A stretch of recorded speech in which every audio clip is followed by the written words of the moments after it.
Hello, hello. This is Heretical Weekend's number 18, I believe. Is it 18 already? I Yeah. have no idea. I lose track of these things. With me today is the ever mysterious Fox in the Know, who's been very busy. Very busy. Yeah. Sorry about that, guys. No worries. I'm going to let it slide this time because I Oh, assume okay. what you're doing is much more important than this. But Well, yeah, absolutely, of course. Pretty much anything's more important than a Google Hangout, you know. ouch. No, yes, yeah. So, I generally have tried. I have tried to make it, but so big things have been going on, I guess, the last few months for me. I've got engaged and moved house and got a puppy, and I've been on holiday. So it seems like lots have happened that have kept me away from the very important work I do here, the vital work. Well, with you know what? education. Um, Write that down and have Gavagai read that because he loves the Google Hangouts, loves them. Yeah, there are people who are a bit more addicted than Gavagai. I don't think Gavagai is fully blown on that, but it is addictive, as they say. And also I'm Yeah, now slightly mesmerized by his icon, which I've just noticed. I didn't I realize it was know. moving. That's I gotta get a so. I gotta get a Trey Jadlow face that moves because that would be awesome. I was just about to say, Gavagai's had some kind of creepy avatars, but I think your avatar is the creepiest one I've seen. Even. That's the face that's gonna be haunting you in your dreams. Yeah, Oh it's no! not good. So for some reason, Potato can't hear us, which makes us sad. So he may be popping in and out to fix that. If you have audio eventually, just throw it in the chat or say something. Potato, you're here in spirit. That's all that matters. So on the show subjects today, we have, I guess, inspired by this long and drawn out conversation I had on a J.D. Kane post about apophatic theology. So we're going to touch on that, and if you haven't heard of that, you're going to get probably the worst education on it possible from me because I've never heard of it up until this point, at least in this way. And our own Turtle got into a flat Earth conversation, which I find interesting because I didn't know that. I mean, I know it's a thing, but I didn't know it was like a thing. I thought it was a thing in a lot of ways, the same way as the Flying Spaghetti Monster Church is a thing. No, But it's there's a whole community out there, and I will be happy to discuss that when we get to that part of the show, though. can't wait. For all of you wondering, this is Mischievous Heathen. This is not Trey Jadlow, but the icon made pretty different.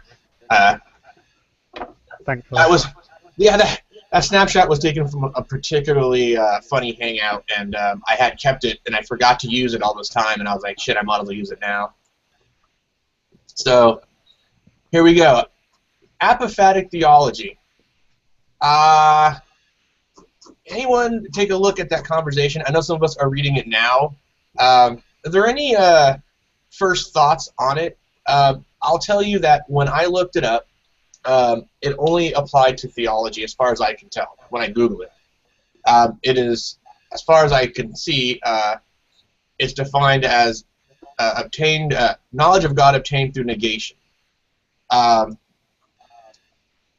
it sounds to me, on my first gut instinct, like another bullshit way to define or not define God, but that's just my gut, my knee-jerk reaction. I did some minor research. Different traditions and different cultures have different ways of approaching apophatic theology.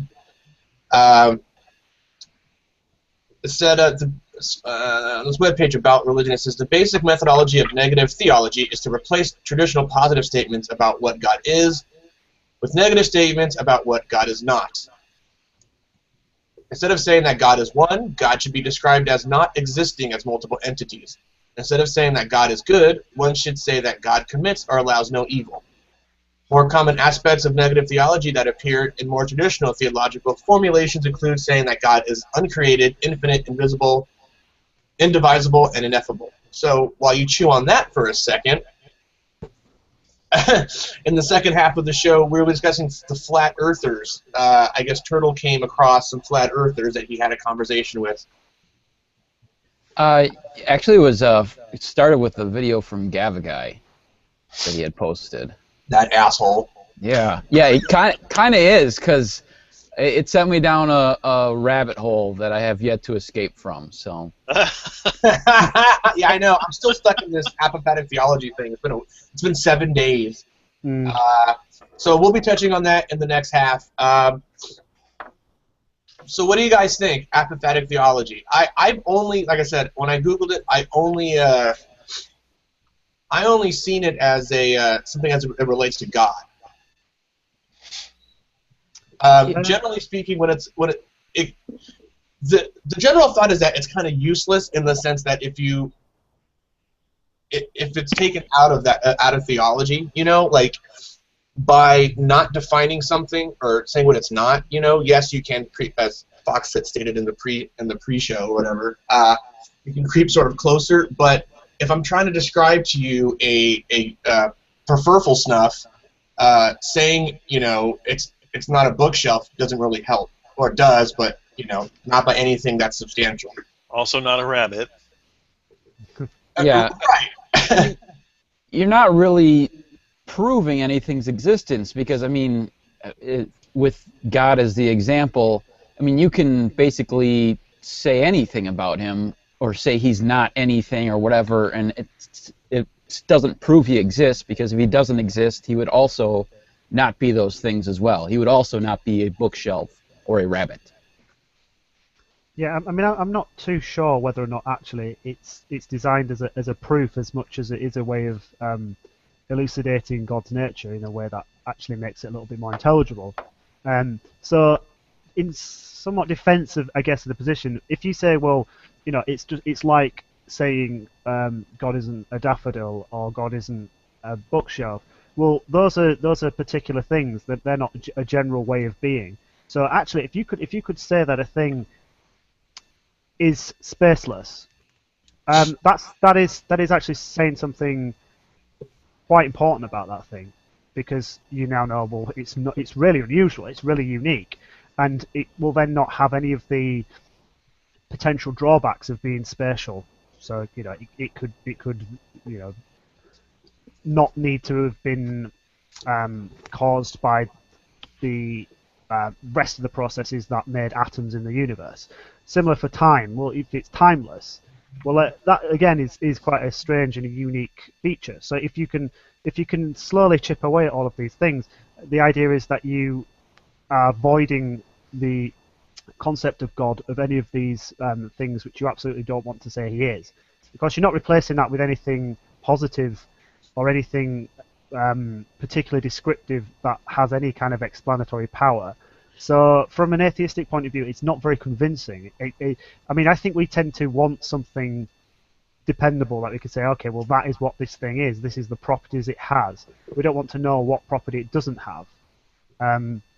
So I think it's very much a kind of a preaching to the converted kind of notion, really, for people who already believe in God. I can't imagine that it's going to ever be particularly useful in any kind of a debate between theism and atheism, because all they would be doing is removing things that I can go out and look in the world and find and describe, and they're leaving something behind which isn't really anything discernible or definable. And it's also I think, quite a problematic move for something like the cosmological argument that says that this thing, which is just made up of these negation of properties, and there's this bizarre form of being that we can't properly describe or think about, that somehow that form of being magically creates universes. I mean, what's the mechanism? How is that ever a good explanation?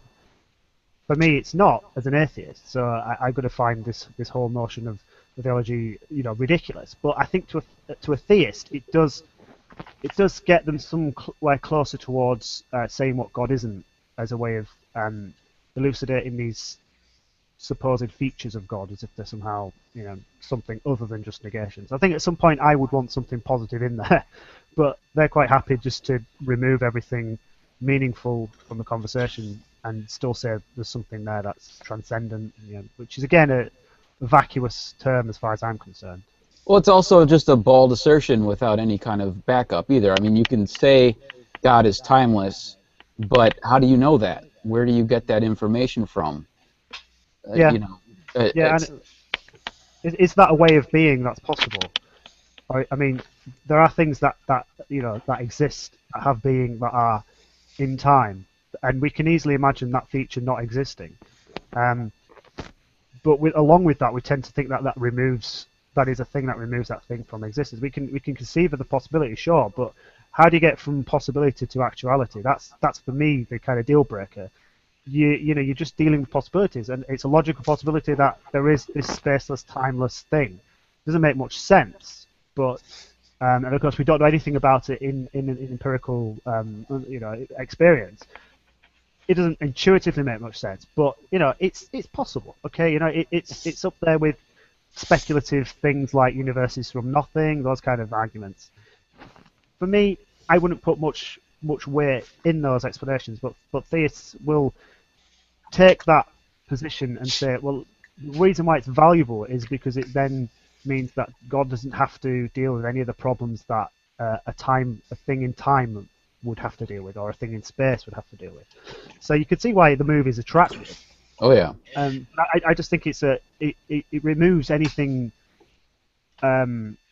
plausible from our intuition or our experience, and is a bit of a strange move, really. Yeah, well, I think it's a kind of an attempt to move it into the abstract to such a degree that it's almost untouchable. I mean, it's already there to begin with, but this almost moves it beyond. Like, God transcends existence. Well, how do you establish that, and how do you even explore what that could possibly mean? How can you distinguish transcending existence from something that doesn't exist? Yeah. There's just nothing. There's nothing there to even poke at and say, what do we do? What do we go from there? How did you get there? Yeah. That's what I want to know.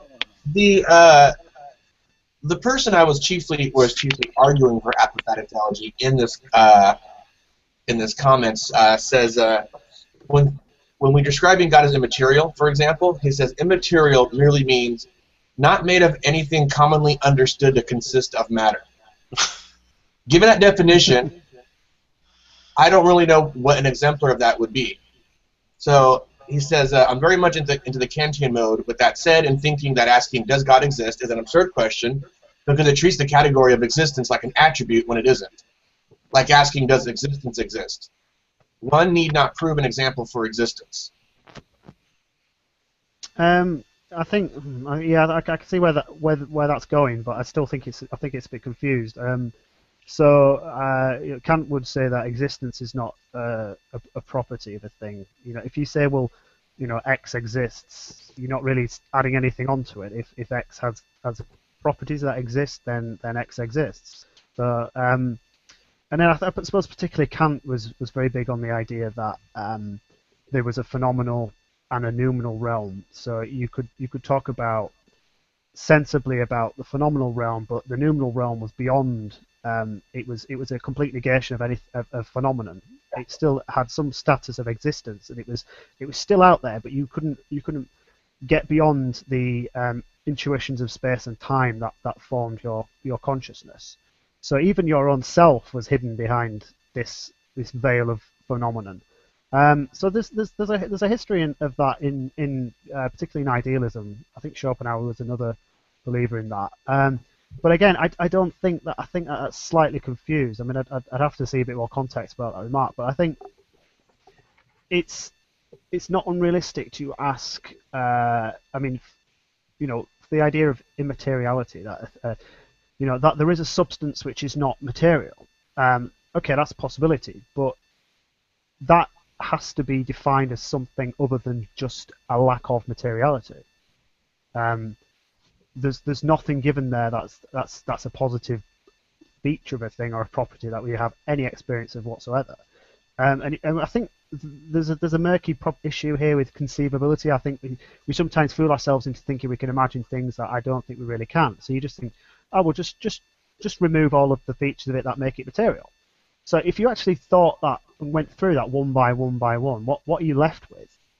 You're not left with anything. So you do still have this possibility that, okay, maybe there is some substance there that you can't detect, or which is just not material. That is actually a thing, an actual thing in reality that you can only describe in language by a lack of other things that you're aware of. Or it could be absolutely nothing. So you've got these two possibilities. How do you define the actual from the possible? And I think as naturalists and empiricists, I don't think it begs the question to ask that. We need what we need is some kind of methodology of the transcendent, some way of discerning potential possible. I mean, what if there's a transcendental tomato? How do we know that? How do we know there isn't? I mean, any feature that this tomato has. Well, you'd say, well, tomatoes are by their very nature physical and temporal things. Well, I could say the same for a mind. From my experience, it's logically possible that there is some transcendent, spaceless, timeless mind. It's logically possible there's a spaceless, transcendent tomato. But I want some way of discerning a logical possibility into something that actually is a concrete feature of reality. And I don't have that. So this is the problem, I guess, I would have with this entire approach is from the point of view of trying to make an argument for the existence of something, it's not very helpful at all. So I don't tend to see theists consciously adhering to this form of theology. I think they may make some similar kind of moves, but generally speaking, this is a very much an internal theological debate. It takes place within theology as a way of theists to talk about God in some sense that they think maybe gets you a little bit closer to understanding what God is. I don't think it's really meant for external consumption, which is why you don't tend to much hear it on Google Plus. Maybe, I don't know. Well, here's the thing. So at least I'm in the position that it's a theological thing. I agree. Now, this person that I've been talking to, Gambler S, it takes it out of the realm of theology. He is saying that I'm trying to find the quote here because he says there are implications that are drawn from negations which allow us to make statements about things which are essentially mysterious to us. Things like what constitutes reality. Our models of reality serve as provisional markers of the knowledge acquired through negations until we reach an apparent impasse in hypothetical structure. By the way, by this time my eyes were rolling in the back of my head.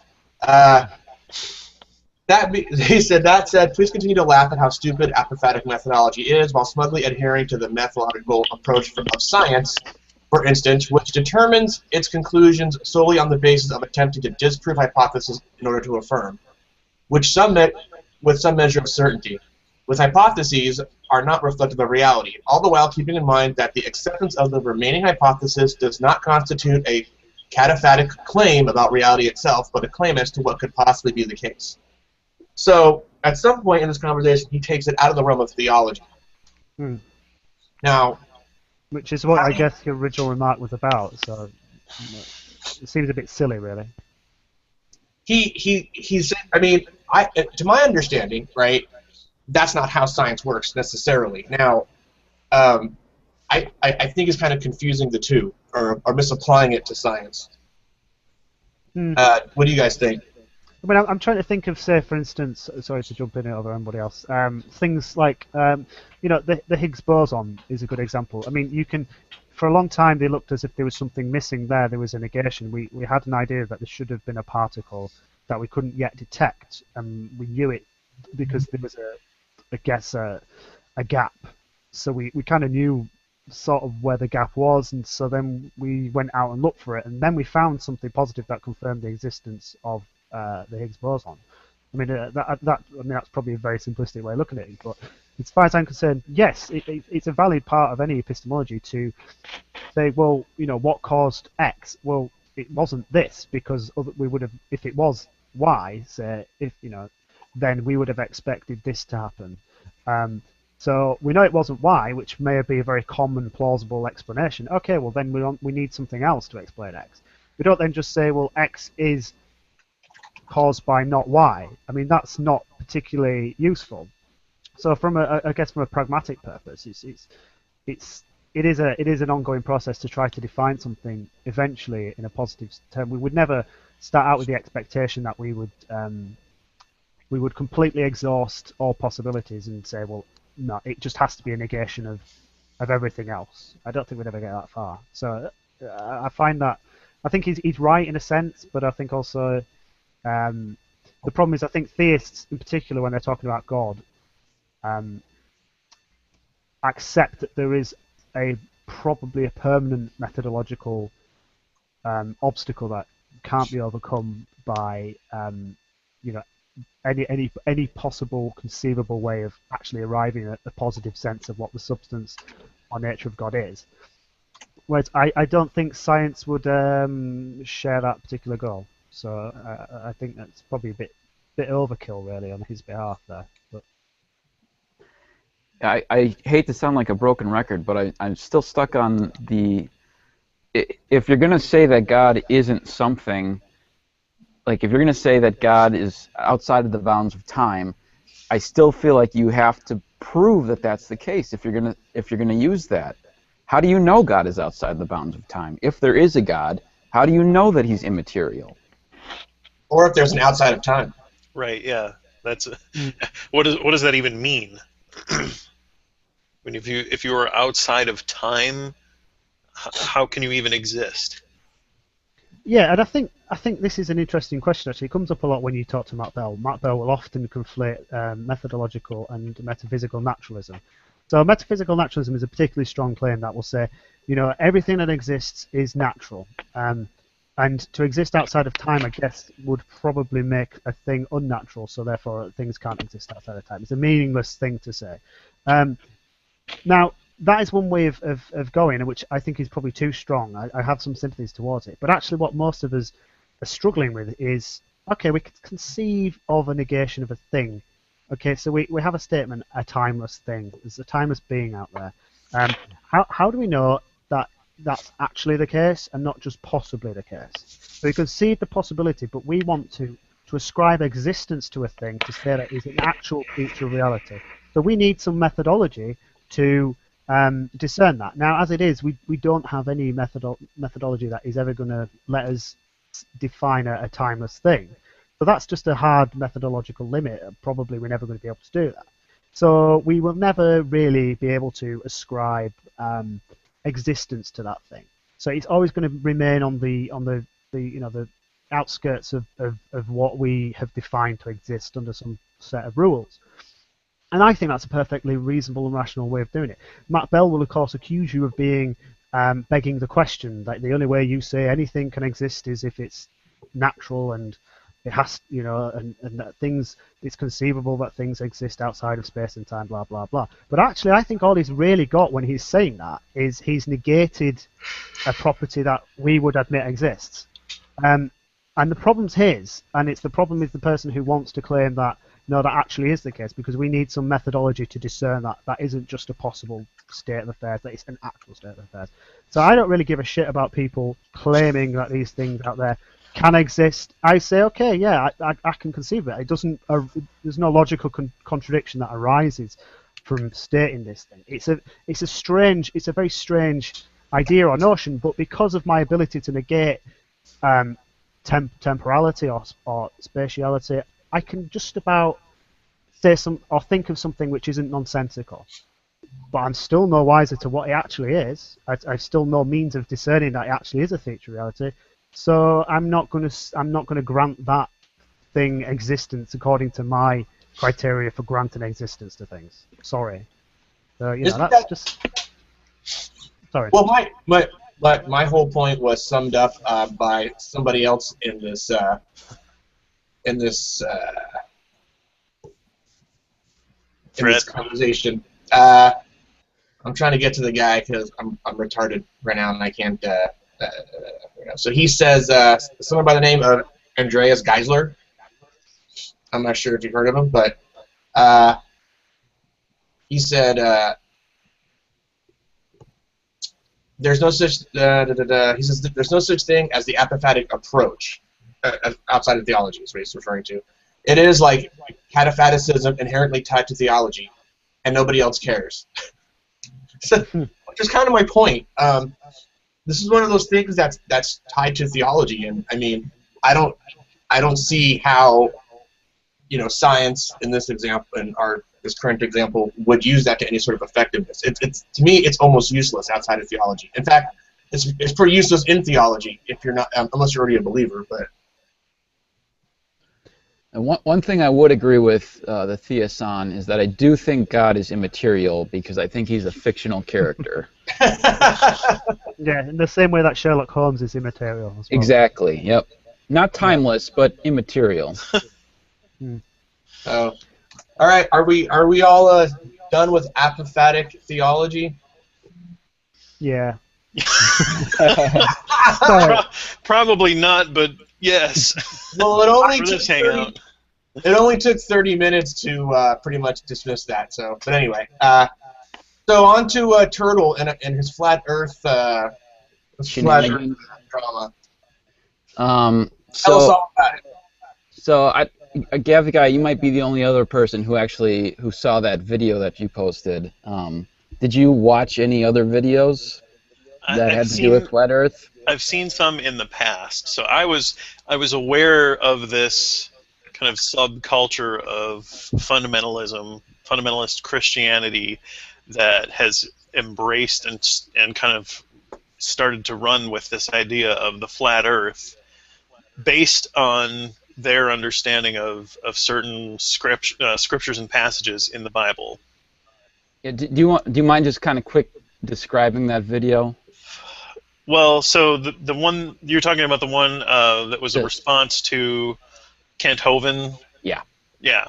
So I guess to give the background, assuming that there might be someone watching who has no idea what any of this is about. Kent Hovind is a young Earth creationist fundamentalist who believes that the Earth is whatever 6,000 to 10,000 years old. That he believes in a literal flood, a global flood, and he was in prison for a while for tax problems.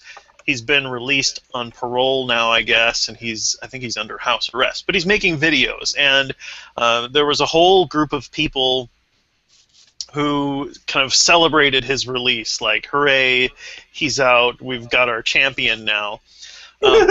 But among those people who were celebrating his release were some of these young Earth creationists who also embrace flat Earth theory, if you can call it that, or just ideology, I suppose is probably better. And they base it on, like Kent Hovind bases his young Earth creationism on a literal interpretation of Genesis and the creation account in the book of Genesis. They base their theology related to the flat Earth on Scripture as well. And so Kent Hovind has been kind of barraged by these people saying, hey, we like you, but and we like the way that you attack science, essentially, but you need to attack the science of of the heliocentric universe or galaxy, and the idea of a round or spherical Earth, and all the rest of the science that sensible people embrace, and embrace this other ideology that it comes out of Scripture, just like you do with the young Earth creationism. And I think he's been taken kind of by surprise at the size of and also the I don't know how to say it. Their energy behind these groups. They're very emphatic about it, and they will throw scriptures at him, just like he'll throw scriptures at other Christians who might not believe that the Earth is young based on their understanding of science. So he's had the tables turned on him, using the same kinds of tactics and arguments in favor of flat Earth as he has used to support his claims of creationism, right, and young Earth creationism. And so this video that I posted like earlier this week, or maybe late last week sometime, but was criticizing Kent Hovind for not doing this. And the end of the video was basically like, listed these scriptures and things and said, let's pray for Kent Hovind.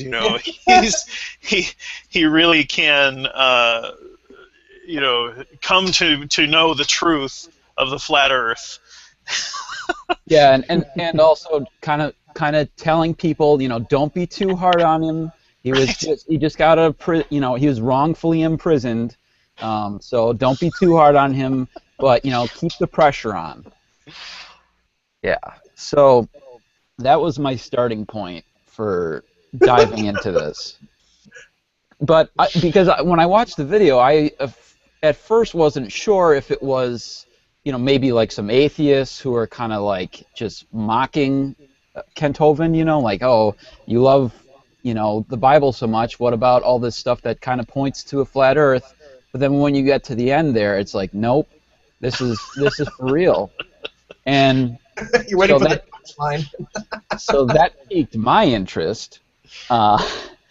And yeah, so let me tell you, there's a couple videos out there about flat Earth. If you do a YouTube search for flat Earth, I think you will be astonished by how much shit there is out there. And not only by how much is out there, but how strange how divorced from reality it will seem, and just unrelated too in certain cases. So you'll find videos about how moonlight is cold, how gravity is imaginary, how the sun gets smaller as it sets, how water doesn't curve, how buildings on the horizon don't curve, how the Coriolis effect is an illusion, on and on it goes. And it takes a while. It took me probably like 5 days, and there's still tons of stuff out there, but like to kind of even understand like why some of these videos exist. So the basics of the flat Earth, the current flat Earth model that most of these people hold to, is that the Earth is basically a disk where the North Pole is the center of the disk, and then it stretches out, and then Antarctica is essentially the edge of the disk. And they believe that the sun circles around overhead, which is effectively what creates the time zones. So I don't know for sure, but my understanding of old flat Earth beliefs was that they believe the sun kind of spun underneath the flat Earth, but these people believe that it spins around the top of it, essentially, basically like a clock. So when seeing some of these videos, my first response was, well, if the sun was spinning over our heads on a flat Earth, we would see it all the time because we'd never lose line of sight with it, because the sun is some 93 million miles away. No, it so, isn't. Yeah. No, you're wrong, turtle. Silly turtle. so that's where you get all these offshoot videos. So according to, and I mean, you can throw. I can't really speak in generalizations. I think I've said just about all the generalizations I can say, because I think all the flat Earth people currently believe that the Earth is a disk with the sun spinning over the top of us. But everything else seems to be at least somewhat up for grabs. So, but it seems that largely they believe that the Earth or the Sun is only 3,000 miles away. So What? they think it's, well, here's why they think that. Because as I said, if the Sun was as far away as science says it is, you would see it basically all the time, and it would be lighting up everywhere. So since that's not what we see, they believe that the Sun is much closer, and effectively what happens, instead of the Sun going underneath the Earth, it's just getting far enough away to no longer light us. So What? that's why you have videos. Stick with Sorry, me here. I'm not Stick trying with to. me here. So that's why there's videos, because then my point to that was, well, if that was the case, that the Sun was just getting far enough away from us that then we're left in the dark, we wouldn't see it appear to go below the Earth. The Earth would not obstruct our view of it. What we'd see is essentially like if you are in a dark hallway and somebody's walking away with a candle, you would see the light get smaller and smaller and smaller until it eventually disappeared into blackness. That's not what we see. I mean, you don't see the Sun shrink to the size of a star and then disappear into blackness and then reappear in the reverse on the other side. We see it come up from behind the Earth and then disappear below it. But so there's videos on showing the Sun get slightly smaller as it sets, and there's crazy. There's like videos of you'll see there's video like talk about how the Sun behind clouds, and you'll see like the sunbeams coming down, and it appears that the Sun is just behind the clouds because of the angle that the sunbeams are coming through. Now this is an optical illusion caused by perspective, but to be quite honest, like if you try to jump into like a Google Hangout with these people, there is so much shit that they can throw at you. You would get blindsided by all this stuff. It's like they're like cockroaches, to be honest, that have been left alone because nobody takes them seriously.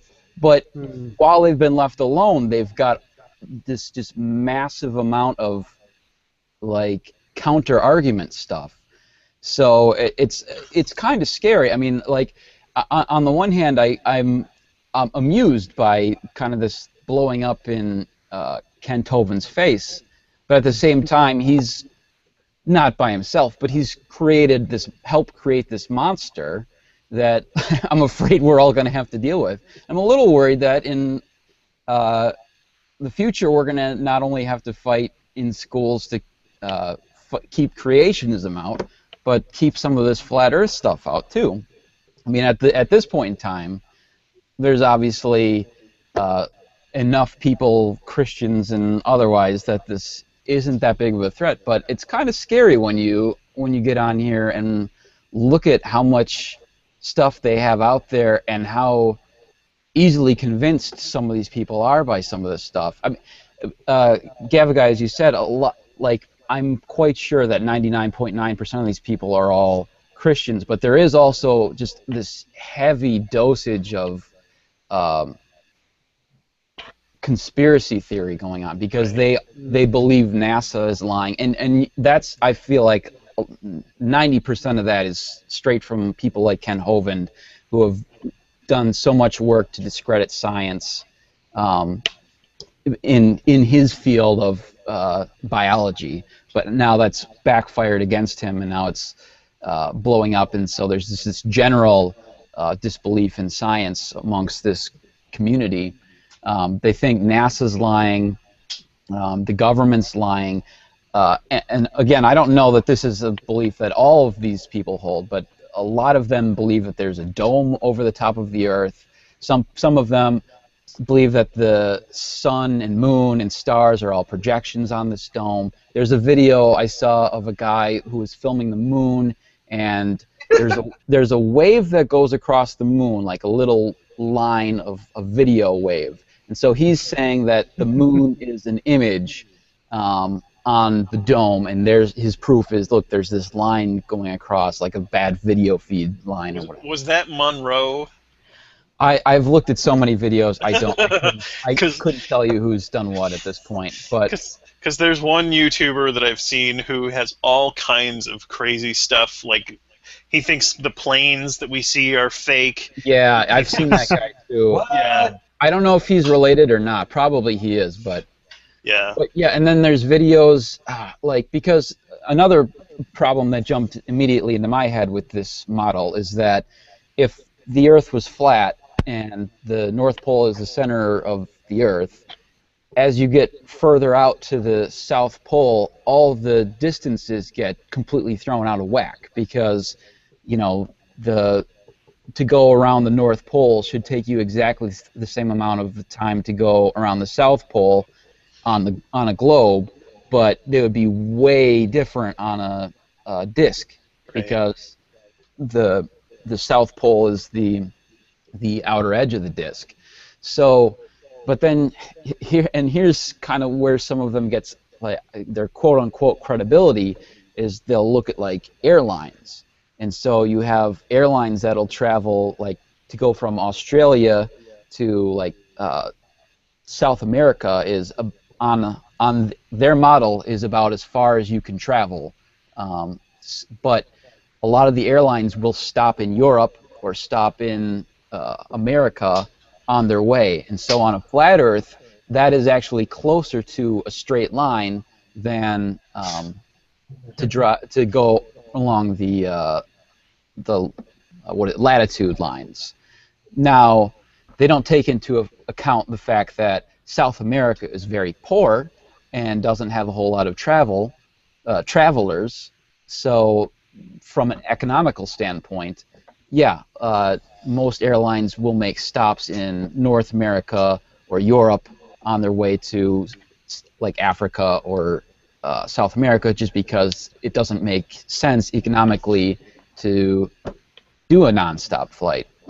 But it gives them, in their minds, some, you know, it's another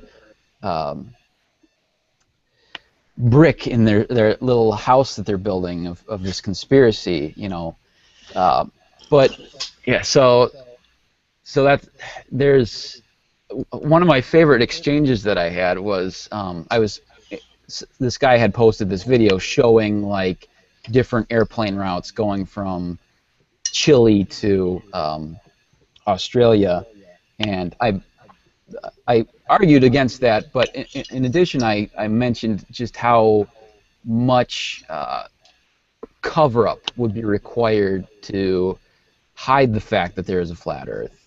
And I mentioned, like, Hollywood can't keep photos from, like, the movie sets from leaking out for a couple of days, but somehow the authorities have managed to keep pilots, government workers, military people, anyone who sails on the, you know, on the ocean, keeping all these people quiet. And then he responded, so how do you think a lie can last for hundreds of years? If you could think for yourself, and if you tried to prove your spinning ball to yourself, you would realize how ridiculous that lie is. Try it. Try thinking for yourself. Yes, the cat is out of the bag. That was a reference to me. Oh, because the UN has, their flag is essentially the flat Earth map. And I had said that, oh shoot, the UN accidentally let it slip that there's a flat Earth by making it their flag. I guess they goofed. Cat's out of the bag. But then after he said what he said, I said, I think the best way a lie can last for hundreds of years is if it involves some sort of eternal punishment. Like, let's say that the spherical Earth is a lie. Now, I think if you could really make that stick if they also said that if you don't believe that the Earth is a sphere, you will burn in some sort of eternal furnace forever. Man, that would get a lot of people to believe it for no good reason. But yeah, so, and this guy cited, like, another video where the guy was going through different, again, airlines, he wasn't doing airlines. What he was doing was, like, tracking the distance around the North Pole versus the South Pole, and he came to that this going around the South Pole was longer and like substantially longer than going around the North Pole. And the way he did this was with a website, which is a legitimate website that gives like distances and travel distances between cities. And so he picked 3 cities in the northern hemisphere and 3 cities in the southern hemisphere, and then calculated their distance, and so that the northern hemisphere cities added up to be significantly less. Like I want to say like half of what they were in the southern hemisphere. Now, he had a number of problems with that video. The key problem being that his northern hemisphere cities were at the roughly at the 60-degree latitude mark, whereas his southern hemisphere cities were at the 30-degree hemisphere mark, latitude mark, I should say. So he's essentially measuring cities that are in the southern hemisphere much closer to the equator than he's measuring cities that are at the northern hemisphere. So right there's a big problem. But also some of the routes are going like across the North Pole, so it's not even going along the lines of latitude. So he had some major problems, but yeah, it's kind of nuts, and a little bit scary, to be honest with you. Well, and the other thing that, I kind of scratch my head about is there are some intelligent people who are getting sucked into this. There was a guy that was a mechanical engineer who, was gainfully employed for his, ability to work within that field, and he was buying into it and had been persuaded. He had posted a video and said that he took some measurement that should have had or should have included the curvature of the Earth if if that was true, and by his calculations there wasn't the curvature that there should have been. Well, I said, well, do you think it's more likely that you've made a mistake, or that all of the rest of this stuff that is believed by humans for practical purposes, scheduling things like airline flights and shipping routes and things like that, and map making, and just this vast realm of human commerce and travel and things that we all rely on are wrong, and your calculation of this one thing is right. And he said, well, yeah, that makes sense. But then I've seen in the time since then that he still has not. He's continued down this flat Earth line when other comments were posted to his video and things. I shake my head. I don't know about that guy in particular, but that's why I think there's this big component of conspiracy, because I mean that's how they explain that kind of stuff away, is that, well, yeah, they're lying to us. And another thing, what I mentioned earlier, that like as far as I know, it's common belief. I don't want to overgeneralize, but they seem to not believe in gravity either. Well, they can't, because if the Earth was flat and gravity is real, it would completely throw off. I don't know if you've seen, there's a video, I forget who makes it, but there's a science guy who makes videos, and a while ago he posted a video about how gravity would actually work on a flat Earth. And when you're standing at the center of a flat Earth, gravity would be normal. But as you get closer and closer to the edge, because the center of gravity is actually the center of the disk, you would actually be like, you would feel like you're on an incline. You'd be basically being pulled back towards the center. So as you got closer and closer to the edge, you'd have to lean further and further forward. You'd feel like you're going up a mountain, essentially. And actually, as you got towards the edge, the danger would not be falling off the edge. The danger would be falling back towards the center, getting onto the edge would actually feel like a relief. But yeah, so I assume that's why they don't believe in gravity, is because there's that giant problem. And the explanation I have seen, and I have not yet ventured into how this is supposed to work, but there's a lot of talk about electromagnetism being the cause of what we perceive as gravity. So, I just can't believe that people, there are a lot of people out there that just want something to grab onto and run with, But these conspiracy theory guys, the idea that, I'm sure nearly every nation, all the major ones, all the major, science organizations, and that's not counting like universities, all the all the educational facilities and everything just have this giant conspiracy. But to what end? Really? Why? What is, if the Earth was flat? Why would they want to hide that?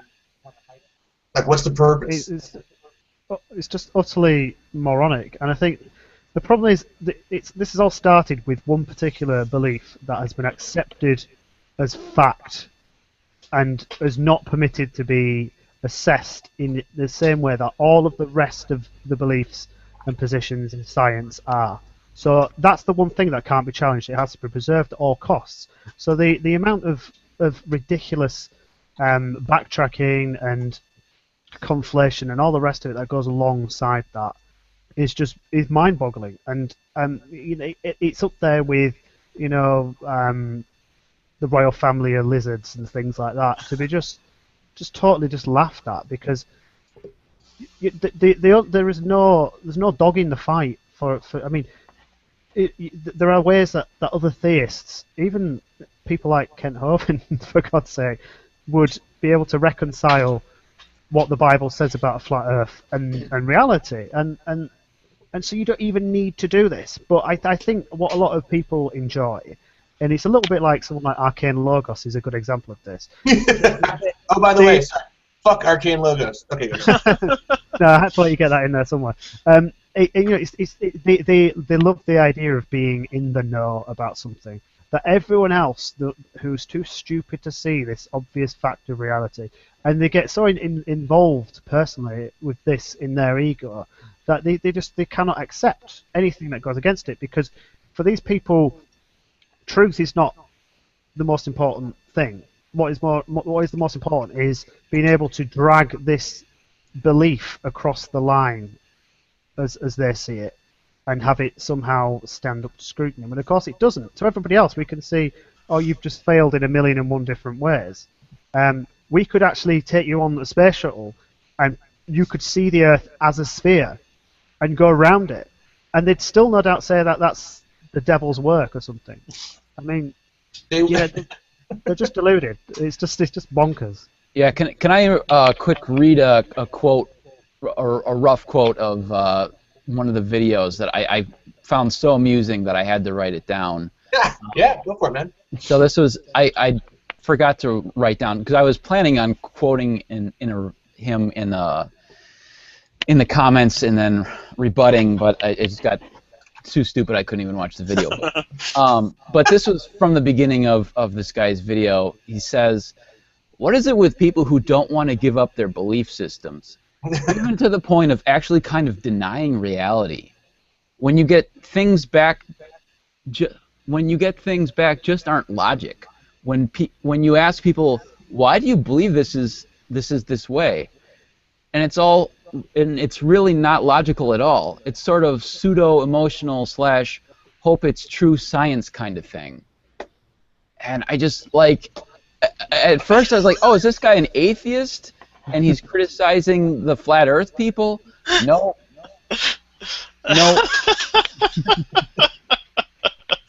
But, yeah, so then I got into a number of discussions with different people, and then at one point I realized, wait a minute, there's some verses in the Bible that don't agree with what they think, because the Bible refers to 4 corners in a number of places, So I kind of changed tactics at one point, and I decided to bring up Isaiah 11:12, which says, "And he shall set up an ensign for the nations, and shall set up outcasts for Israel, and gather together the dispersed of Judah from the four corners of the earth." But there's also references to four corners in Ezekiel 7:2 and Revelation 7:1. I posted something along the lines of questions along this line of, do you agree with the Bible that the earth has four corners? See, and then I listed those verses, and I posted a variation of that question on probably like 12 different videos. I only received one response, and that response was, well, that part isn't literal.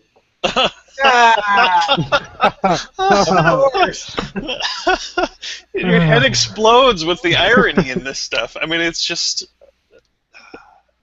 you can't reason with people that think like if they're if you take them up in a space shuttle to show that the Earth is spherical, that it's probably some like fake virtual reality machine. You know what I mean? Like you can't reason with people that have already kind of given up on. I feel thinking for themselves at least, but. Well, they would say the same thing about you. You have given up on thinking for yourself. You are a mouth breather, my friend. Sorry. That's right. Bah. Yeah. Sheeple. Right. Enjoy your Kool-Aid, heathen. Mine's is cherry flavored. Yeah. So, thank you, Gavagai, for tipping me off to this. I got more where that came from. I know. Gavagai seems to like find like the weirdest. Like I don't even know where. I don't even know how you have the time. I don't even know what you search. Like, do you when you go into YouTube, do you just like search for absurd bullshit and like just hey, there you go and. I've got a little alert set for me that whenever absurd bullshit comes up, then I get a notification. Boy, that must be off the hook.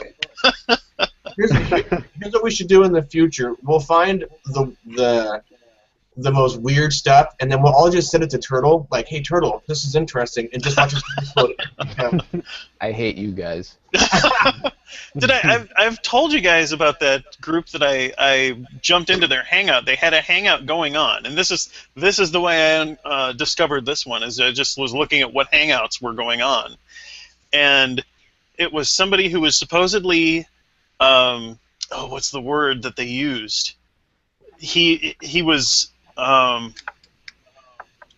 he was essentially being possessed by this trans-dimensional lizard person, and they were asking questions to the lizard person, and the guy was some German guy, and he would answer their questions like, so I've had, yeah, and it was just like he was using this weird slurry speech and stuff, and everybody was like, oh.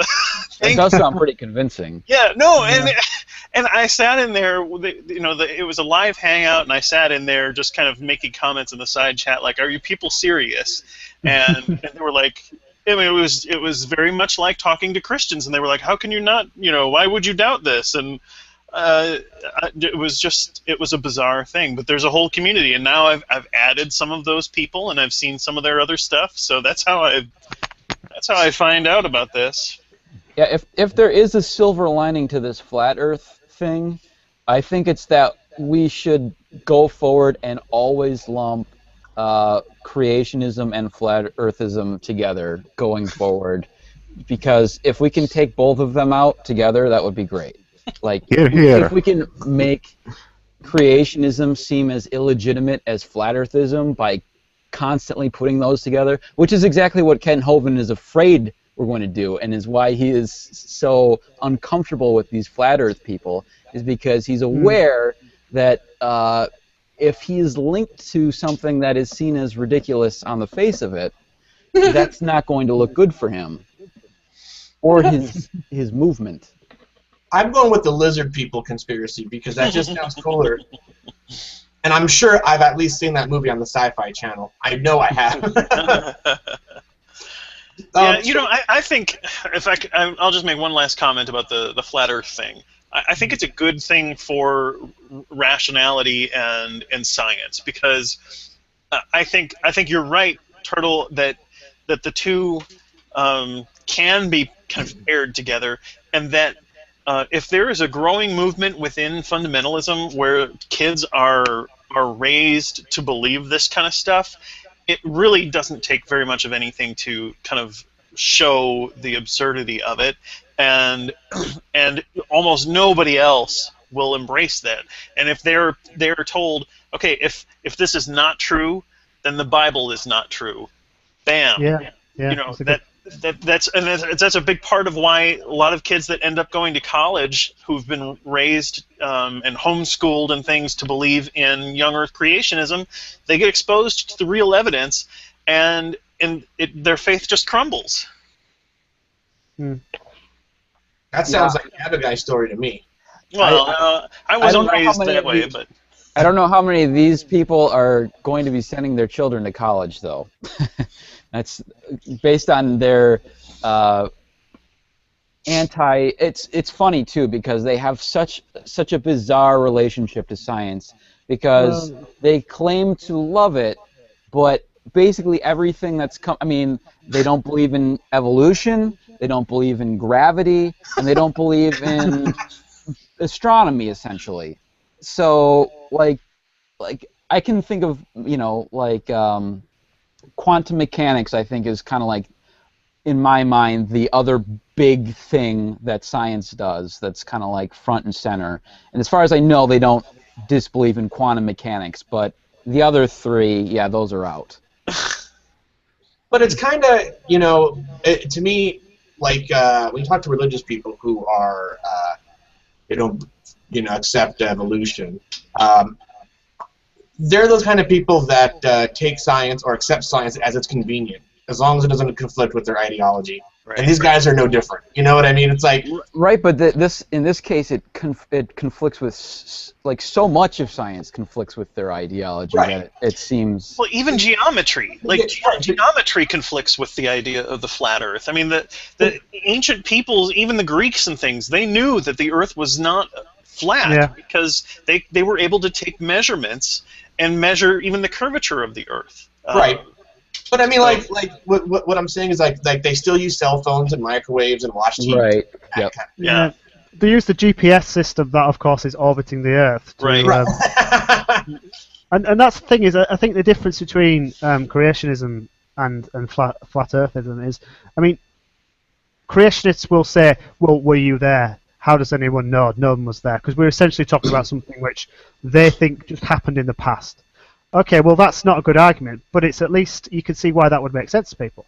But we actually have pictures of the Earth from space that shows it's not a disk.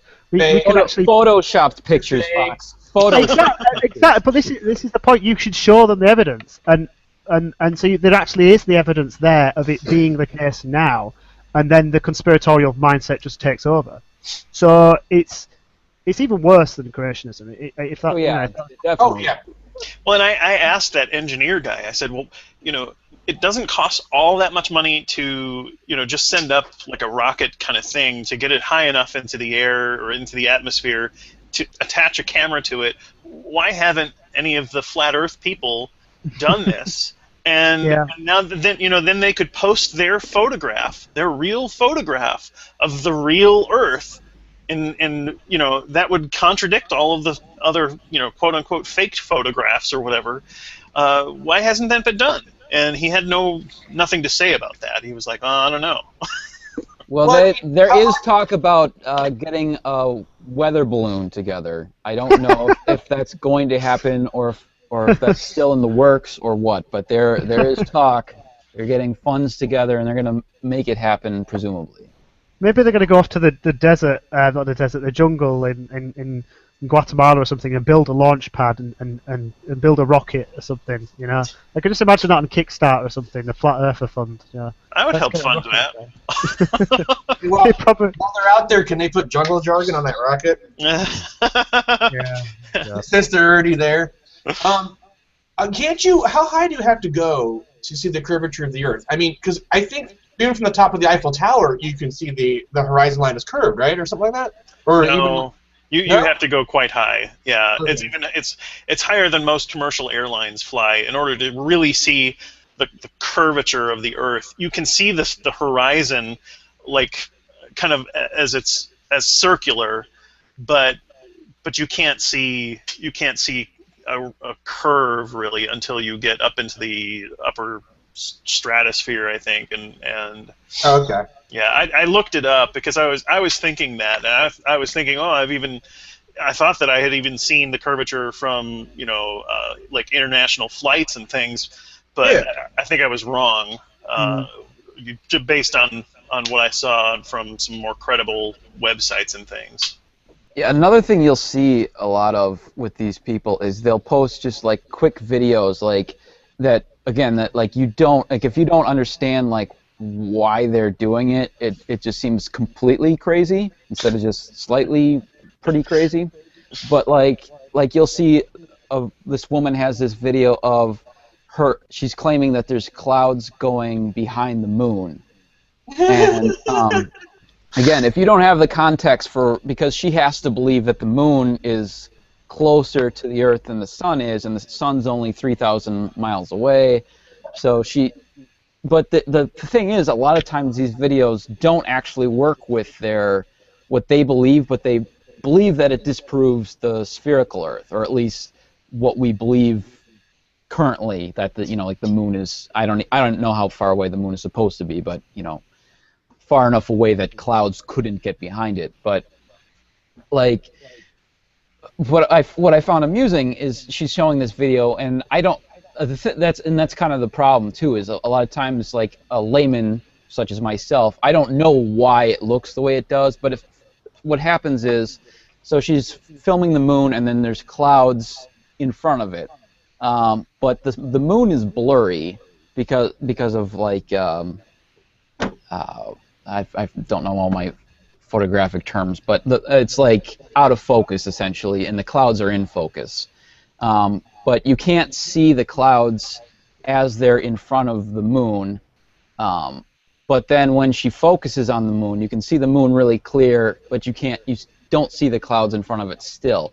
And I honestly don't know why that is. It's presumably some sort of photographic anomaly or whatever. But my immediate thought is, well, even if that's the case, airplanes fly above the clouds, and we don't have to dodge the moon when we're in airplanes. So it doesn't work even in your model, because in their model, the sun is supposed to be 3,000 miles away, and the moon is half of that, or whatever it is. I don't know, but it doesn't work with their theory either. And that's the same thought is when they have some of these photos where the sun is shining through clouds and the sunbeams appear to be pointing at a sun that is just above the clouds. It would be the same problem. Airplanes would have to dodge the sun every time they were flying above the clouds. So yeah, like their videos often don't actually work with their own theory, but they feel like they disprove the globe model, so that they're quick to put these videos out there. I got a video I'm gonna share. Hey, my face came up for a second. Wow, look at that. That's a picture of a GoPro on an eagle. And I mean, can't you sort of see it's curved? I think it's like a fisheye lens. Yeah, and that is what they think all these videos are fisheye lens.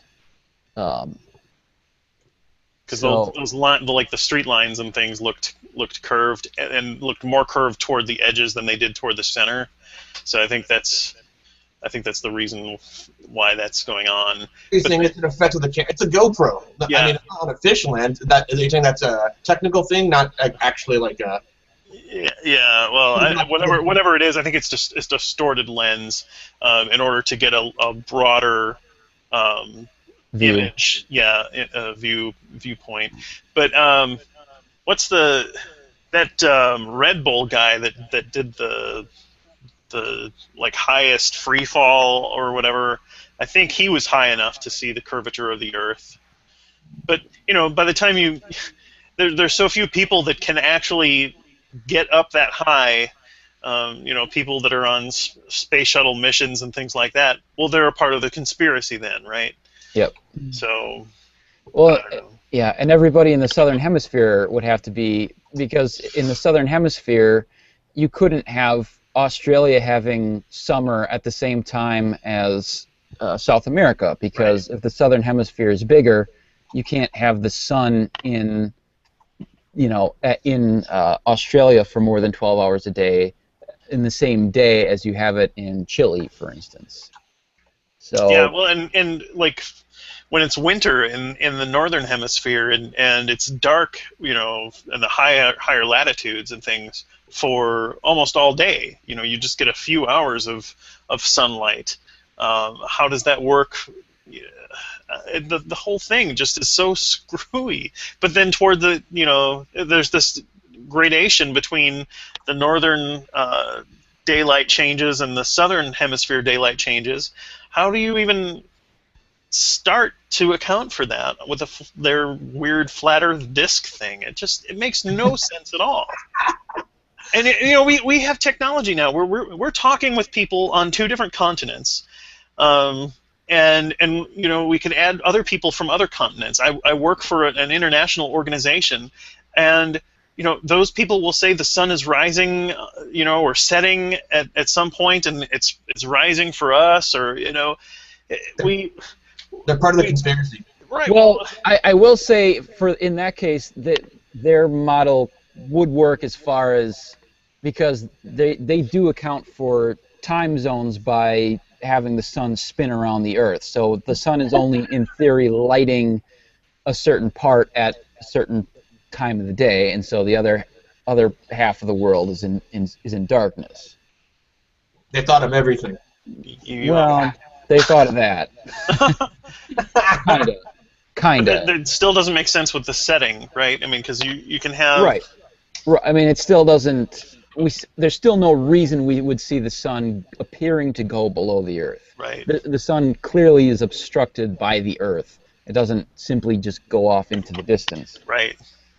By the way, guys, what do they say, flat earthers say that when ships appear to sink when they recede past the horizon? Well, this is kind of gets into they argue that they don't deny that that's the case, but they argue that on the spherical Earth we should see the ship like its angle changing as it's going away from us, which is true.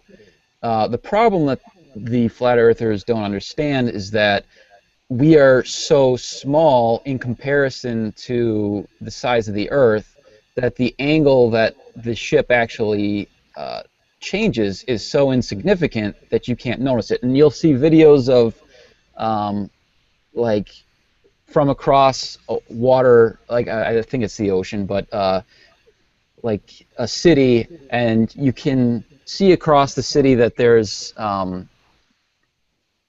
across the water that there's the tops of the buildings, but you can't see the street level.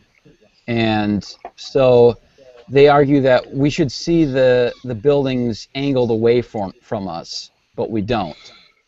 But again, the problem is that on the scale that we're talking about, it would be more extreme than this, but like if you had 2 grains of sand on top of a beach ball and then you rolled the beach ball slightly away from you, you wouldn't be able to tell what angle those grains of sand were. Yes, I mean, as far as I haven't actually seen how they account for like you say, the bottom part of the ship going down. But their counter to that is essentially that, well, your explanation doesn't make sense either, except for that it really does. They just don't understand the scale of it. Now, how do they mention how like old sailors, how they accounted? I mean, was it easier or more difficult if the Earth was flat to navigate by stars and that kind of thing? Because they'd have to account for everything, right? If they're sailing without, Rather than the fact that you see different constellations in the northern hemisphere than you do in the southern hemisphere. Yeah, there's like, there's stuff going.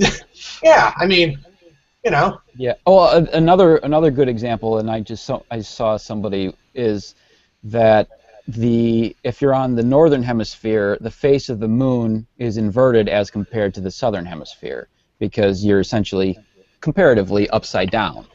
So,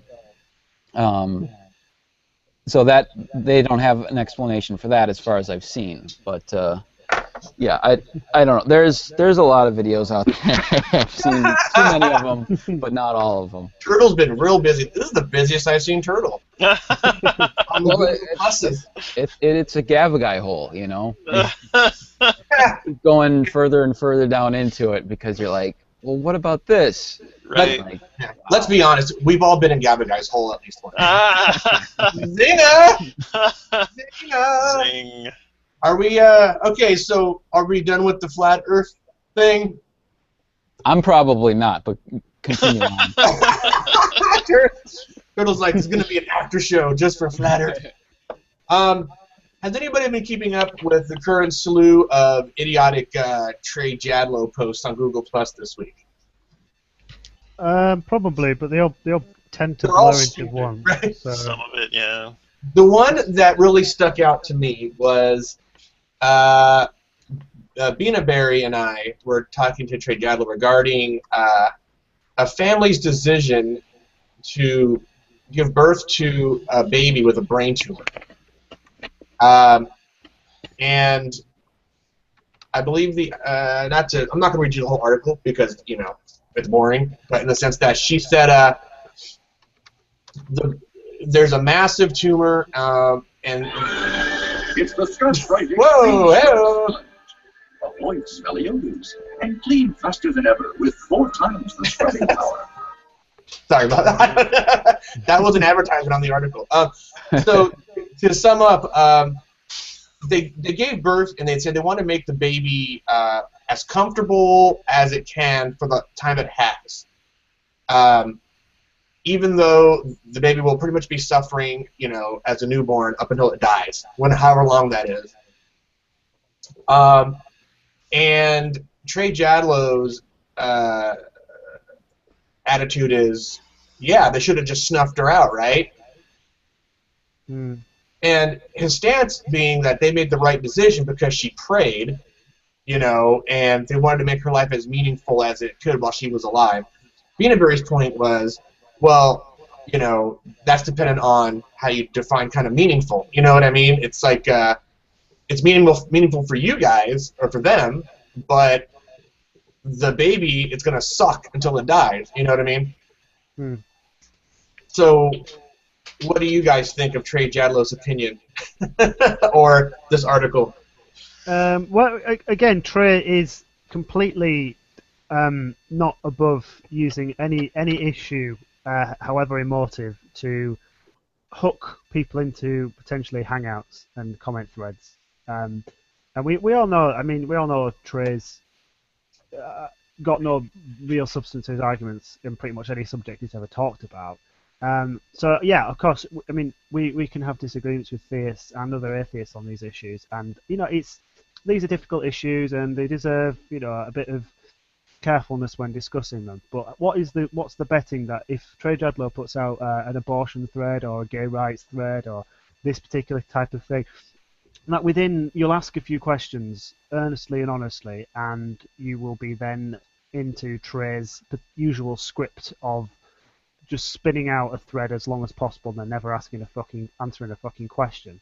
And I do think it's pretty deplorable, really, for someone whose stated aim is that they care and they're a Christian and this is a very deeply important subject. And he will just use it. He'll just use, look, there's his face there. I can just imagine the thoughts whirring in his head. And this is just another issue that Trey will jump on. As for the actual issue itself, yeah, I mean, it's difficult, and these subjects always are difficult. But Trey's thinking is blinkered, and it's very black and white, and he will defend the so-called inherent sanctity of existence, of human existence, till the very bitter end. To what avail is often obscured. What his actual point is often gets lost. So, I mean, we will all have our differing opinions here, and this has very little to do with, I think. I mean, you could be an atheist and think absolutely what these people did was right. You could be an atheist and think what these people did was wrong. And Trey's just baiting us all, really. My part. Well, they did a photo shoot with the baby too, which and which I think is kind of odd in and of itself, but that's just me. Anybody else have an opinion on that? Other than Trey's a douche? Okay, well. Yeah. I'm so tired of him. His whole argument with abortion just seems so just uninteresting to me on any level. I don't even engage with him at all on that issue. Okay. The other thing that everyone should see, if they haven't, is Trey Jadlow was on Inspiring Doubt with Greg Brahe. Yeah. Did anybody see that? Yeah, that was terrible. On Trey's 10 minutes of it, and then I had to switch it off, I think. It was just too bad. That was one of those situations where I loved that Greg was like, okay, no, that's not the topic. And he really did good holding Trey to the topic, I think. Oh yeah, and he did it in such a polite way. I don't even know how he did it, but I would just be like, Trey, shut the fuck up. You know what I mean?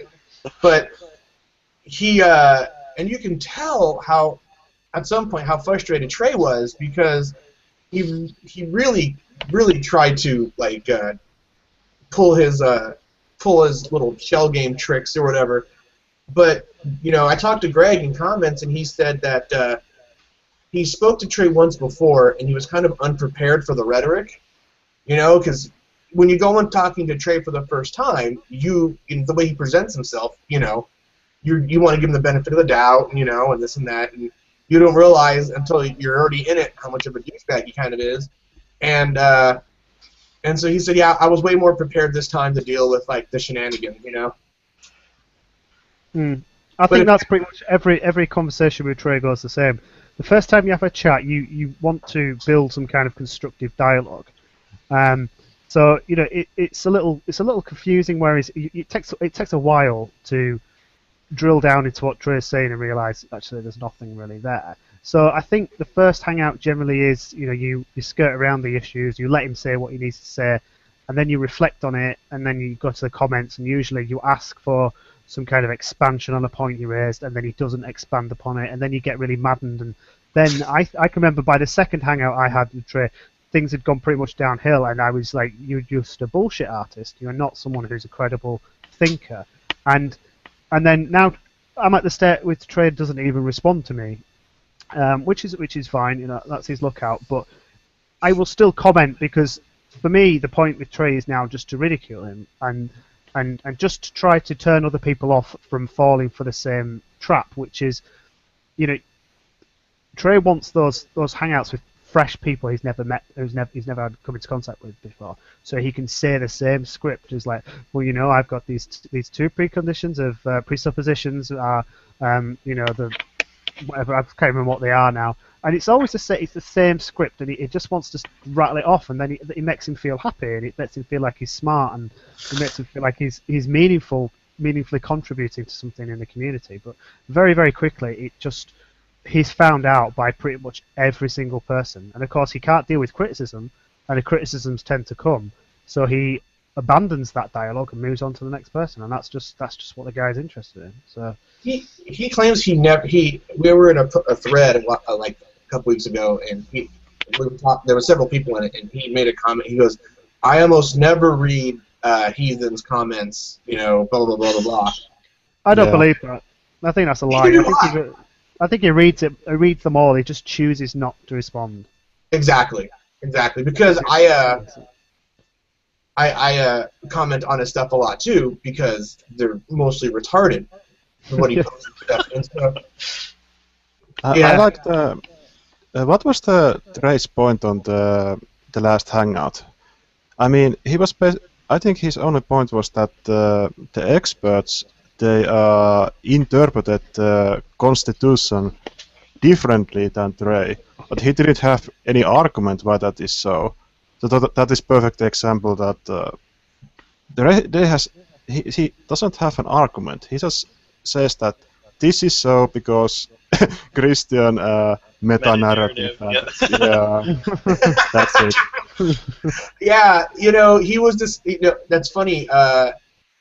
There's been a handful of times in that hangout where Greg Rahi was like, "Okay, you haven't actually stated an argument yet. Like, I'm still like trying to figure out what your position is, And then Trey dodges, just dodge. Shift that burden, Trey. Keep shifting. Well, he goes into like this storybook mode where he's like, once upon a time there was a man in England, like in the 12th century, and he liked the Ten Commandments, and all of our culture is based on that guy's thinking. And then, it's just like, what are you talking about? Make an argument. Don't tell me a story. Yeah. Yeah. Trey copies off. There's a few sources that he uses.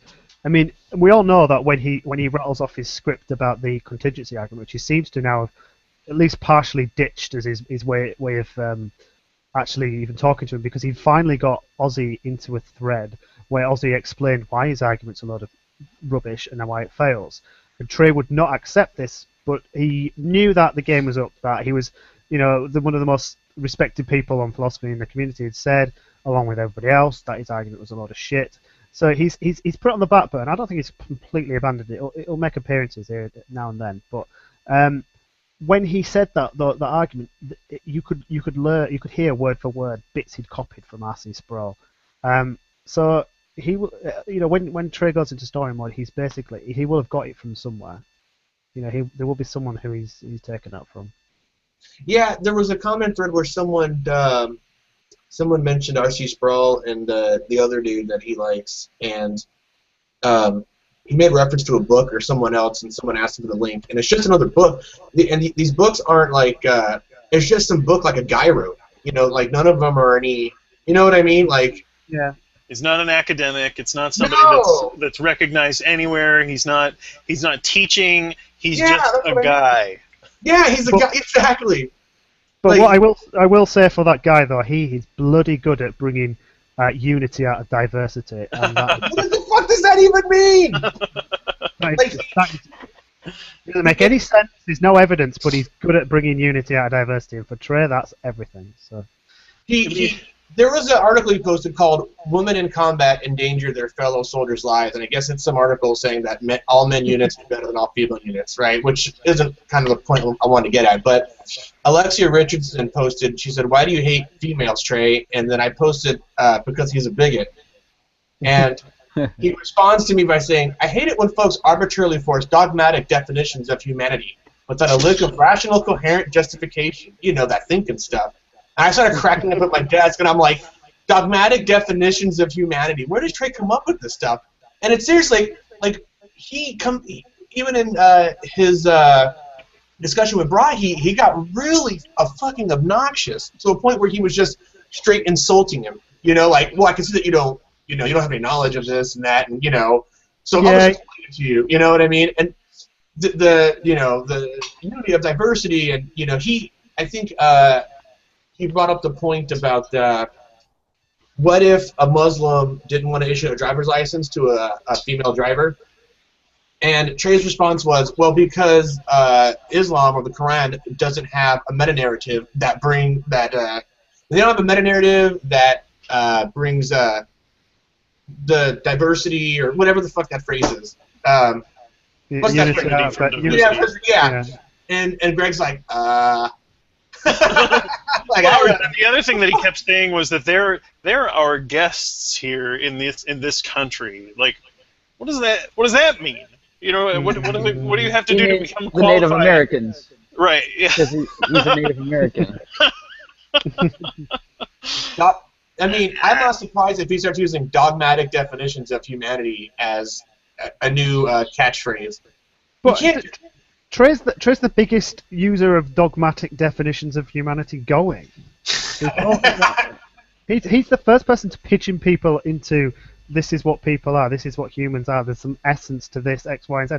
You know that homosexuality is an aberration because it goes against natural order, as if these dogmatic labels that he puts on people are actually reflect reality. He does that all the fucking time. So who's he then to go around and say that to people?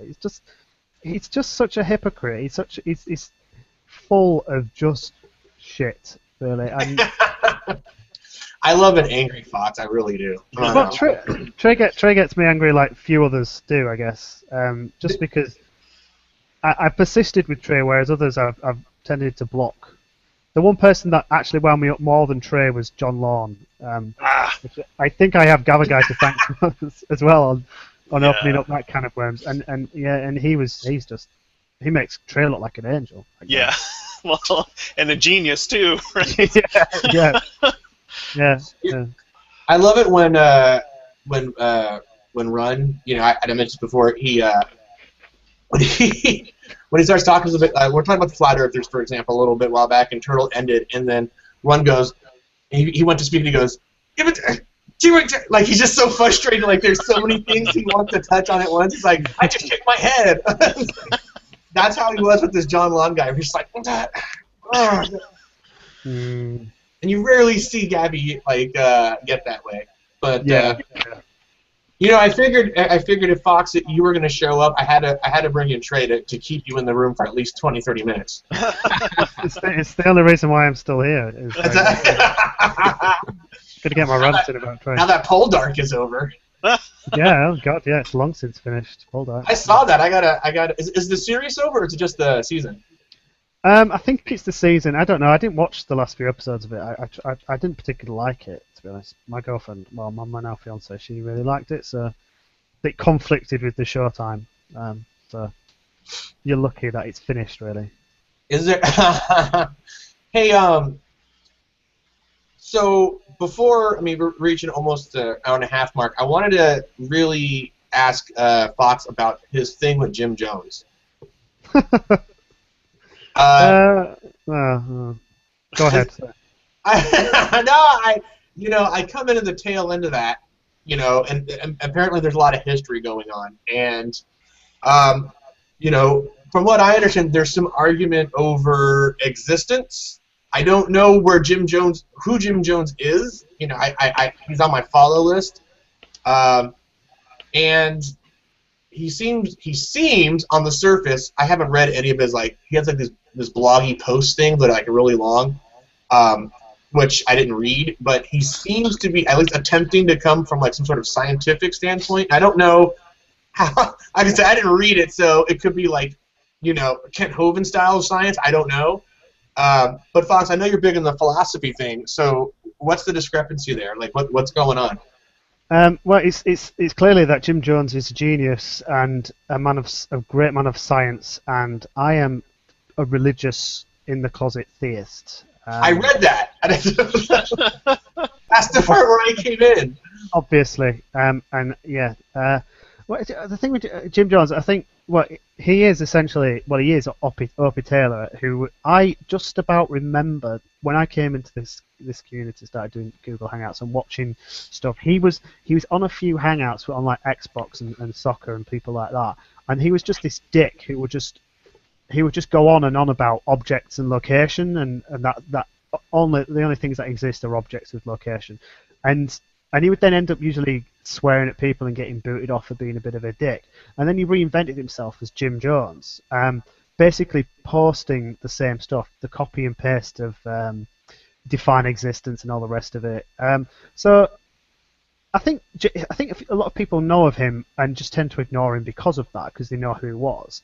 Or other people just ignore him because of what he spouts is unsubstantiated assertions and begging the question, essentially. So I actually attempted to find out a little bit more about some of the stuff he said, because he kept posting on similar sort of threads, and what he was saying didn't really make that much sense to me, so I was trying to dig a bit deeper, see if there's anything there. And then I think eventually Maximus made a comment about something about Jim Jones's argument, which then Jim Jones proceeded to insult Maximus and say how he was wrong and all the rest of it. And I then asked him a few questions on Jim on that thread, and he didn't really answer me. So I got in touch with Maximus and said, because I'd never actually at that point had a hangout with Maximus. I'm quite a fan of what he does. I think he's informed, he's interesting, and he's a nice guy. So I thought it'd be interesting to take a look at Jim Jones in a hangout, the things he says, and sort of plug it into a wider discussion about ontology. So we did that, and we invited Jim Jones along, Opie Taylor, to make an appearance. He didn't turn up, which is fine. I'm not too fussed if people can't make hangouts. I'm not like Trey, where like, oh, you're just a chicken and you're just full of sass and you can't back it up. There's perfectly good reasons for not turning up. Whatever. Jim said he would have liked to have made the hangout but couldn't, or whatever he commented afterwards. And then he then created a hangout where he then said he was going to debunk me and destroy me and educate me on how I was irrational and wrong, and how everything we said in the hangout was wrong. So I asked him what his problem was specifically, and he said, oh, it's nothing personal, you just blah, blah, blah. He never did the hangout. The hangout was cancelled. Again, that's up to him. But he said he was then going to do it again, and he never did get round to it. So I'm kind of in the position now where I think the guy's just trolling, basically. He just likes being a contrarian. He just likes being the guy who gets to shout at everybody and tell everybody they're idiots. So I'm at the point where now I kind of call him a troll, and he takes umbrage with it, and he attacks me and insults me, and he accuses me of deleting comments. I never deleted a comment in my life. He has no examples of me ever deleting a comment. Well, it was my thread, so how could you delete his comment? Exactly. And I don't know if he's got any past assumptions of me deleting threads or whatever, or comments. I've never done that. So that's a lie. I don't really have anything significantly against the guy other than that I think he's full of shit. Now, that's his prerogative. If he wants to carry on being that way, that's fine. But I said to him, look, Jim, if you want to talk to me, we do a show. You can come along. You're welcome to join. And he just said, oh, well, you just try to goad me into hangouts, and what's you're obsessed with me, and I'm saying actually I'd rather you didn't turn up, because I'd actually rather have people in a hangout who are interesting and funny and can make sense. You don't have any of that, so I really ask. That would be the Heretical Weekends, the #1 bi-weekly Sunday hangout. That's hilarious. And so I said to him, listen, I don't really want to talk to you, but I'm willing to do that. I'm willing to put aside any of the insults and any of the snarkiness. And I admit I get snarking comments, and I would apologise. I would say, if he was in the room with me, I'd say, look, OP, I didn't mean to offend you or anything like that. If I did, I'm sorry. Can we just go through these issues that we have, see if there actually are any issues? Because I even said in the hangout that I did with Maximus that I'm not completely averse to a physicalist, a radical physicalist ontology. But I just want you to show that you've done more work to actually get to where you are, because he makes such grand pronouncements about the nature of science and reality and philosophy and religion without doing any of the backup work, and just accuses people of being idiots and stupid and dogmatic and tied to these ancient, dusty old books, from old men. Which is just, I think, is a disrespectful, basically, to all of us who actually have taken the time to look into these subjects. And he can't answer simple questions. So he doesn't. So you ask him sort of question like, well, does a piece of music exist? It's not an object with location. How do you deal with that? Where does that fit in? And he will just then launch into copy and paste from this obscure blog, which I don't know if he even authors it or if he just takes from there. It's called Fat Fist, I think. It's just like, yeah, it just spams threads basically. And I said to him, look, eventually I'm just getting to the point where I'm just going to block you, because it looks as if there isn't anything there of substance. And so here we are. I mean, he was invited along and he hasn't turned up, and I guess there's never going to be a hangout with Jim Jones. He's just going to continue to pretend to be someone that he's not, and continue spamming threads with really weird way of asking what exists. Define existence. Define what you mean by this. Define what you mean by that. I mean, it's just like that's not the way anyone speaks to people, really. So that's that. It's a storm in a teacup, essentially. So I'm sorry for rattling on about it too. No, because it was interesting because at one point he was like, "Why do you keep calling me Opie Taylor?" And then he posted a picture of Opie Taylor, the TV character, and that's the only that was the part where I was like, "Oh, it probably is this guy that Fox is talking about," because it's kind of the way he kind of presented was like, "That's not me. This is the But I don't read enough of his stuff. Like he provided some links to some stuff, and it was like, dude, this is like, I don't know. Like if it's something I'm interested in, I'll read it and I'll learn it. Like if I know it's for one of you guys, for example, I'll read it. But I feel like if I read that and he turns out to be insane for some reason, like I just wasted like 10 minutes of my life. Like you know what I'm saying? Like I can't get that far sometimes. So. Well then, it's just the worst example of people who are atheistic but naively what I guess you could accuse them of being scientism, of this just assumption that science can answer the question, that philosophy is redundant and useless, and that science has all the answers, as if science itself doesn't have its own metaphysical baggage, that it doesn't even really have necessarily the skills to analyze and look at. So it's just an arrogance, and I'm all for people making bold statements, and having bold ideas and theories, because philosophy is full of that. Philosophy is full of positions which tend to try to destroy philosophy or do away with philosophy. So that's fine. I don't have a problem with that. There's no sacred cows really, for me in that respect. I'm just not going to just accept your assertions as being the case, and therefore go, oh, okay, yes, only objects with location exist. Everyone else is wrong and stupid. Like it's some bizarre little cult. He needs to show his working out. I mean, that's if it was any student or anything like that, he would get a fail. It's just, it's unsubstantiated at this point.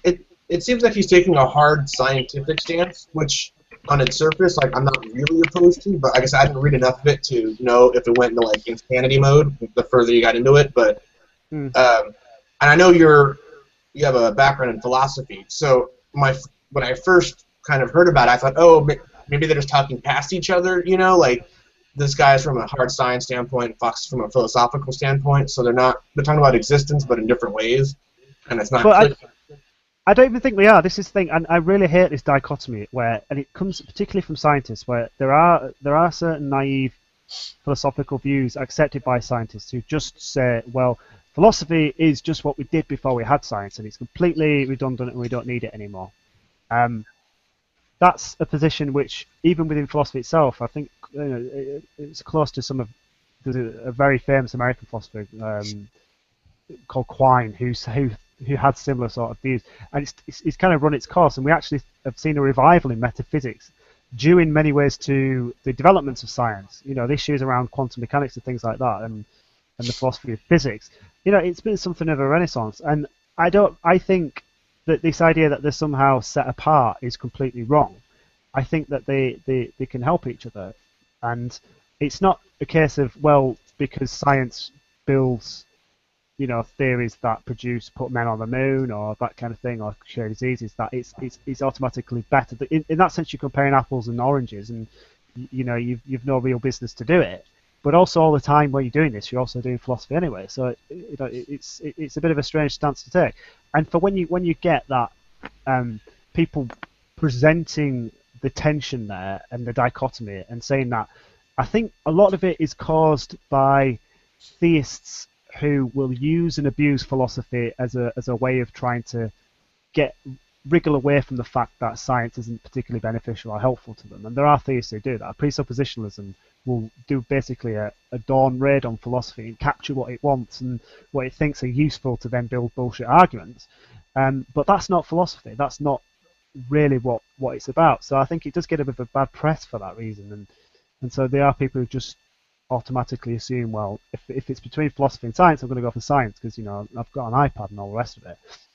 So I just think that's a bit wrong-headed, and I try to move away from that. But then you get people like Jim Jones, who is just someone who will just basically run with that and take it to ridiculous places, to the point where he will say honestly that the only thing that exists is objects with location. So anything you can think of right now, you guys, that isn't an object with location that you think exists, doesn't exist.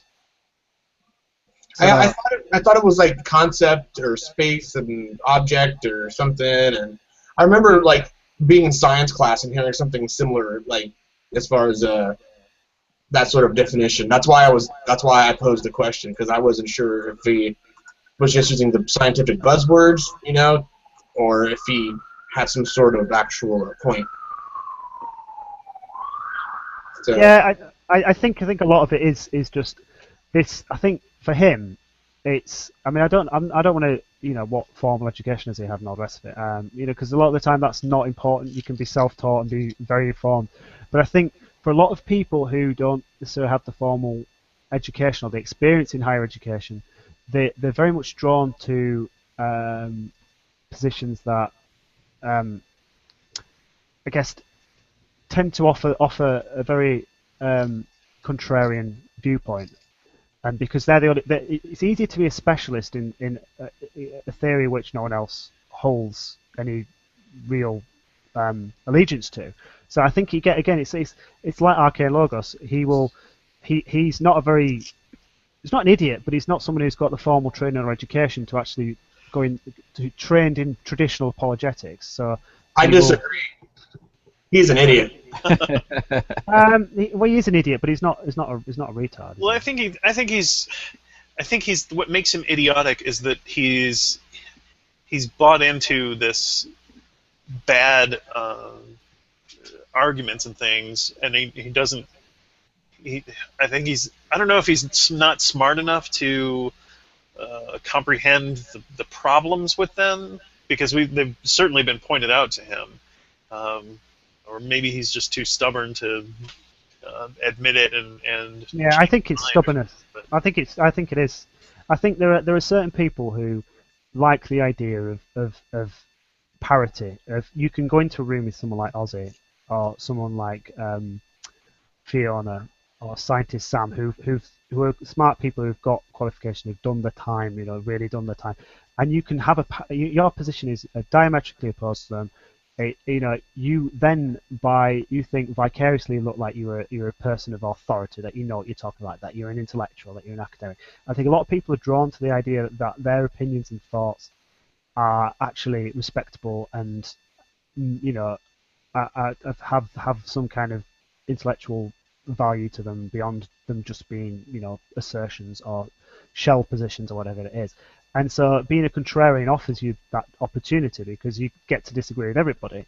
And so that's what Arcane does. Arcane's a classic contrarian. That's a lot of pre-suppers are.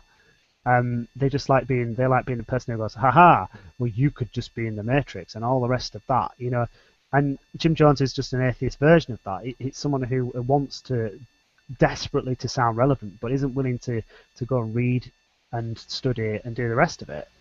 And you don't have to go to college to do that. You can just do it sat on your laptop. But it's so much easier to just copy and paste or learn the scripts than it is to actually do the hard studying. And it gives you so much more certainty as well, because you don't have to have shown counter objections or anything like that. You just learn. You pick and choose what you like.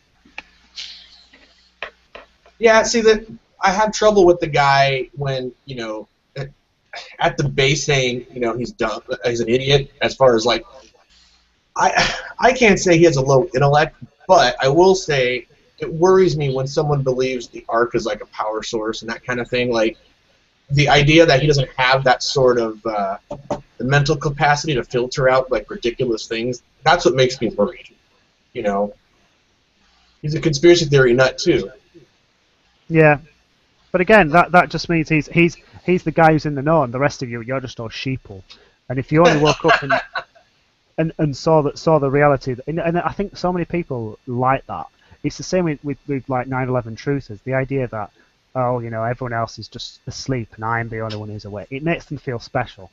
And That's what I was going to say, actually. sorry. Thanks for taking my thunder. No, I mean, Well, everybody wants to feel special on some level. yeah.